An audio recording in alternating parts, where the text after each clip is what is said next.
السلام علیکم، میں ہوں رضوان اسرا۔ یہ جو اس وقت پاکستان اور سعودی عرب کے درمیان ایک معاہدہ ہوا ہے، ڈیل ہوئی ہے، جس میں پاکستان جو ہے سعودی عرب کو سیکورٹی فراہم کرے گا، یہ معاہدہ صرف سعودی عرب کی حد تک محدود نہیں رہے گا۔ اب میں آپ کو بہت بڑی خبر دینے چاہ رہا ہوں، بہت بڑی خبر۔ یہ معاہدہ صرف یہاں تک محدود نہیں رہے گا پاکستان اور سعودی عرب کے درمیان، اس میں مزید ممالک بھی شامل ہوں گے، مزید ممالک اس معاہدے کا حصہ بنیں گے۔ وہ کون سے ممالک ہیں، ان کے پیچھے وجہ کیا ہے، اس کے بارے میں اہم ترین معلومات ان کے صفحات سامنے آئے اور انٹرنیشنل میڈیا نے اس کے بارے میں لکھنا شروع کر دیا۔ اس کے علاوہ جو سعودی عرب کو ایٹمی ہتھیار فراہم کرنے کے حوالے سے پاکستان کے خلاف جو پروپیگنڈا کیا جا رہا ہے، اس کو بھی مسترد کر دیا گیا۔ اس کے بارے میں بہت اہم ترین معلومات، اور جو اس کی ملٹری لیڈرشپ ہے اس اتحاد کی، اس الائنس کی، یہ جو ایک فورس بن رہی ہے، طاقت بن رہی ہے، فوج بن رہی ہے، اس کا جو ملٹری لیڈرشپ ہے وہ تو ٹھیک ہے، جنرل عاصم کی سپورٹ کر دی جائے گی، لیکن جو سیاسی لیڈرشپ ہے وہ کس کو دی جائے گی، اس کے بارے میں بہت اہم ترین معلومات میرے پاس موجود ہے، وہ بھی آپ کے ساتھ میں شیئر کرتا ہوں۔ سب سے پہلے میں آپ کو بتاتا ہوں کہ یہ جو پاکستان اور سعودی عرب کے درمیان معاہدہ ہوا ہے، یہ اب صرف دو طرفہ معاہدہ نہیں ہے، یہ بائی لیٹرل ایک معاہدہ نہیں ہے، بلکہ یہ اب ملٹی نیشنل ایک معاہدہ بننے جا رہا ہے، جس میں بہت سارے ممالک آ رہے ہیں، بہت سارے ممالک نے آنے کا فیصلہ کر لیا۔ بالکل لاسٹ سٹیج کے اوپر، فائنل سٹیج کے اوپر اب یہ معاملہ ہے،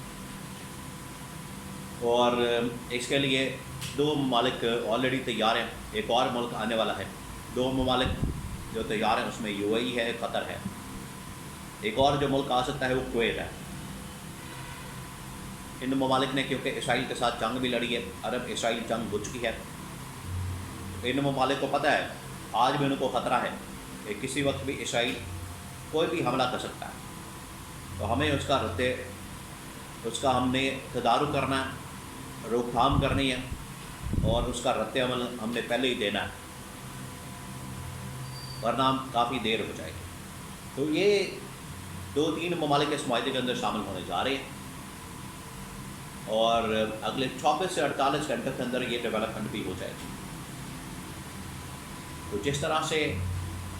پاکستان کی فوج، پاکستان کی ایئر فورس سعودی عرب کے اندر تعینات ہونے کے لیے تیاری جا رہی ہے،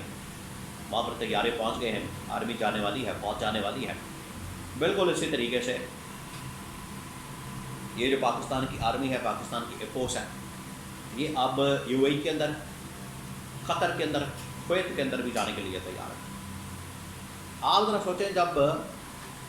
قطر کے اندر ورلڈ کپ بھی ہوا تھا فٹ بال کا، تو ساری سیکورٹی کی ذمہ داری پاکستان نے لی تھی، تمام کی تمام سیکورٹی کی ذمہ داری پاکستان کے سپرد کی گئی تھی۔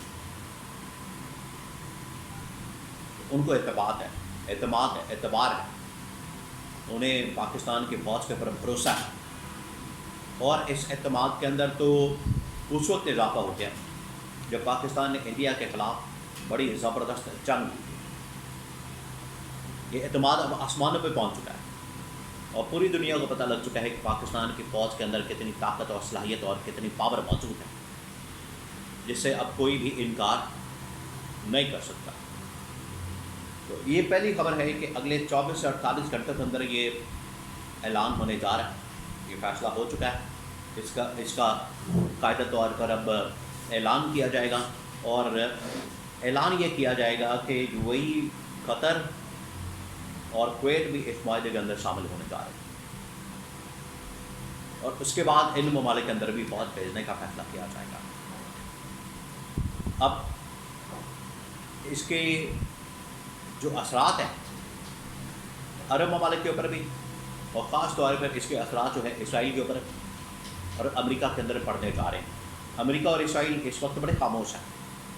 خاموشی کے ساتھ اس کو دیکھ رہے ہیں۔ یہاں پر کچھ لوگ بات کر رہے ہیں، اصل میں یہ ایک چال ہے سعودی عرب کی جانب سے اور یورپین طاقتوں یا امریکہ اسرائیل کی جانب سے، کہ اس کے ذریعے سے پاکستان اور سعودی عرب کے ایک پیج کے اوپر لا کے اسرائیل کو تسلیم کر لیا جائے، لیکن یہ اتنا آسان معاملہ نہیں ہے۔ اسرائیل کو تسلیم نہیں کیا جائے گا،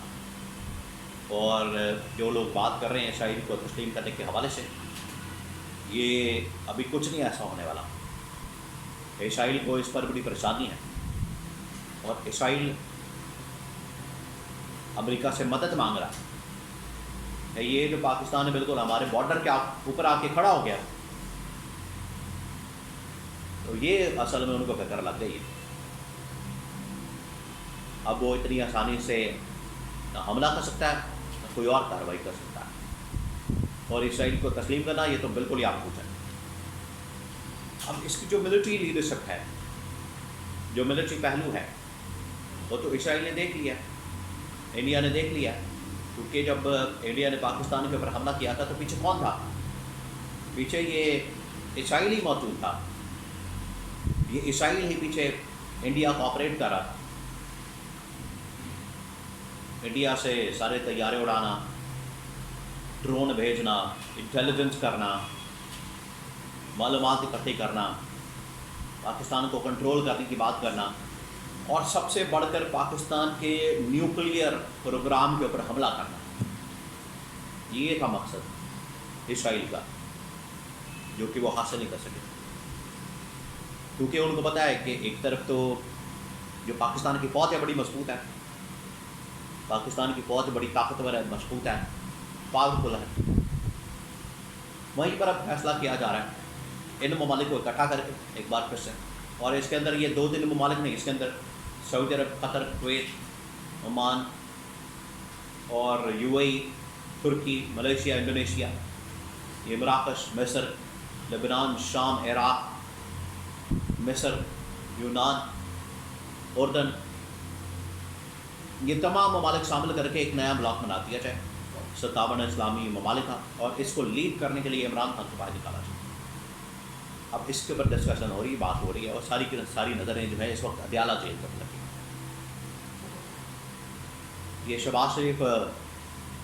کبھی سعودی عرب کا دورہ کر رہے، کبھی برطانیہ جا رہے، کبھی امریکہ جا رہا ہے، جائے جہاں مرضی جائے، کوئی پرواہ نہیں، عوام کو اس سے کوئی سروکار نہیں۔ ملک ڈوب رہا ہے، ملک اندر تباہی اور بربادی ہے، سیلاب آیا ہوا ہے، مسئلے پڑے ہوئے ہیں،